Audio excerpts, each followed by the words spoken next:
இயேசுவில் அன்பானவர்களை, உங்கள் ஒவ்வொருவரையும் நம் கடவுளும் மீட்பெருமான ஆண்டவர் இயேசுவின் நாமத்தினால் வாழ்த்துகிறேன், வரவேற்கிறேன். ஆமென்.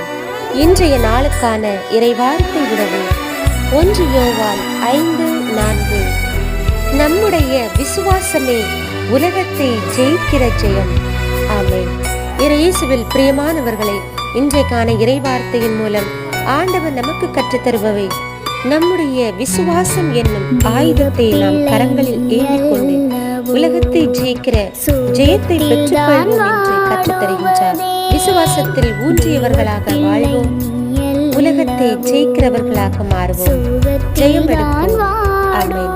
Praise the Lord.